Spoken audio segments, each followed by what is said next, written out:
தமிழ் வேந்தர் அவர்களும் இந்த மேடையில் அமைந்திருக்கும்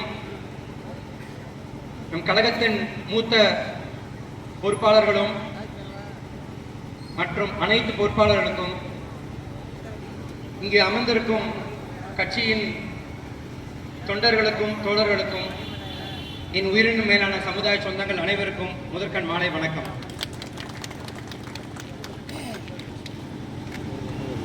என்னடா தேர்தல் நேரத்தில் பட்டியல் வெளியேற்ற கோரிக்கையை தான் பேசுறாங்க அப்படின்லாம் நிறைய பேர் கேட்குறாங்க. நாங்கள் இன்னைக்கு நேற்று பேசல, தலைவர் அவர்கள் 40 ஆண்டுகள் மேலாக இதை உணர்த்தி வருகிறார்.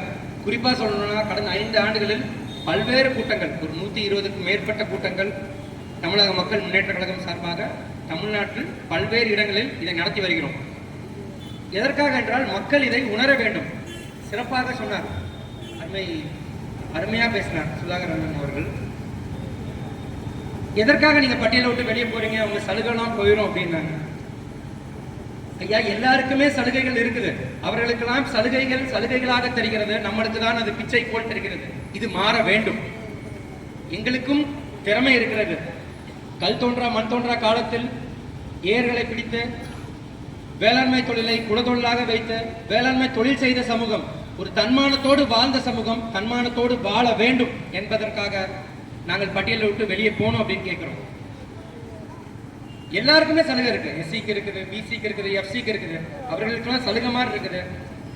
அதே மாதிரி சமுதாய பெயரை சொல்லி அடைக்கிறாங்க, நம்மளை மட்டும் எஸ்சி அப்படின்னு ஒரு சொல்லி அழைக்கிறாங்க அப்படின்றத அந்த குறுகிய பார்வை மாறணும். நம்மளை உதாசீனப்படுத்தக்கூடாது. சலுகைகள் வேண்டாமா உங்களுக்கு அப்படின்னு கேட்கிறவங்களுக்கு, எங்களுக்கு சலுகைகளை காட்டிலும் தன்மானம் பெரிது, எங்களுக்கு திறமை இருக்கிறது, எங்களுக்கு திறமையில் நாங்கள் வாழ்வோம் என்ற நம்பிக்கையோடு நாங்கள் பட்டியலை விட்டு வெளியே போகணும் கேட்கிறோம். பொது இடங்களில் நாங்களும் மற்றவங்களோட ஒப்பிட்டு பார்த்தோம்னா நம்ம செய்கிற தொழில்களாக இருக்கட்டும், தொழில் ரீதியான வளர்ச்சியோ அரசியல் ரீதியான வளர்ச்சியோ ரொம்ப கம்மி. அது மாறணும். ஜனநாயக முறையில் ஜனத்தொகையின் அடிப்படையில் ஜனநாயக முறைப்படி நாம் கணக்கெடுப்பு நடக்க வேண்டும். அதில் நம் சமுதாயத்திற்கு என்ன ஏற்ப இருக்குதோ அதுக்கேற்ற சலுகைகள் கிடைக்கும். அதைத்தான் நாங்கள் கேட்கிறோம். பட்டியலிருந்து ஏன் நாங்கள் வெளியே போனோம்? எப்படி வேளாண்மை தொழில் செய்வோம்? நாம் வள்ளுவர் சொல்றார், உழுதுண்டு வாழ்வாரே வாழ்வார், மற்றவர்கள் தான் தொழுதுண்டு பின் செல்வார் என்றார். எங்களை தொலை வேணும், ஆனா எங்களை உதாசீனப்படுத்தாங்க இருங்க. அதுதான் நாங்கள் கேட்கிறோம். எப்படி வேளாண்மை தொழில் செய்வோம்? நாம் ஒரு தாழ்த்தப்பட்டவனாக இருக்க முடியும். நாங்கள் வேலை செஞ்சு நம்மளோட நெல்லும் பருப்பு வகைகள் எல்லாம் வீட்டில் இருக்குது, ஆனா நாமளோ வெளியே இருக்கிறோம். ஒரு பொது பார்வையில நம்மளை உள்ள ஏற்றுக்க மாட்டேன்றாங்க. அது அரசியல் ரீதியான நகர்வுகளாக இருந்தாலும் சரி, ஒரு தொழில் ரீதியான ஒரு நகர்வுகளாக இருந்தாலும் சரி, இது மாற வேண்டும் என்பதற்காக இந்த பட்டியல் வெளியேற்ற கோரிக்கை.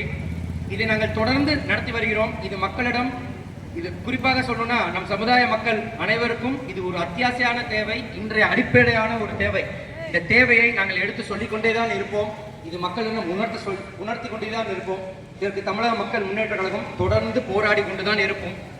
இது வெல்ல முடியுமா, எடுக்க முடியுமா என்று கேள்வி கேட்பவர்களிடம் எப்படி பல நம்பர்களை சொன்னாங்க. ஆனா 7 உட்பிரிவுகள் என்ற ஒரே முடிவோடு தலைவர் அவர்கள் தொடர்ந்து போராடி மத்திய அரசும் மாநில அரசும் சேர்ந்து நம்மளை தேவேந்திர குல வேளாளர் என்ற அரசாணையை கொடுத்தார்களோ அதே போன்று தொடர்ந்து நாங்கள் போராடி தமிழக மக்கள் முன்னேற்ற கழகம் சார்பாக இதை வென்றெடுப்போம் என்ற நம்பிக்கையோடு,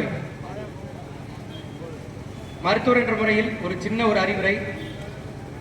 தயவு செய்து நமது மக்கள், குறிப்பாக இளைஞர்கள், போதை பழக்கத்திற்கும் குடி கஞ்சா போன்ற பல கெட்ட பழக்கங்களுக்கு அடிமையாக வேண்டாம்.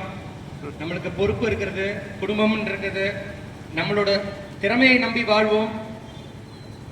இவ்வாறு அடிமையா இல்லாமல் எல்லாம் ஒன்றாக கூடி சமத்துவத்தை நோக்கி பயணிப்போம். நன்றி, வணக்கம்.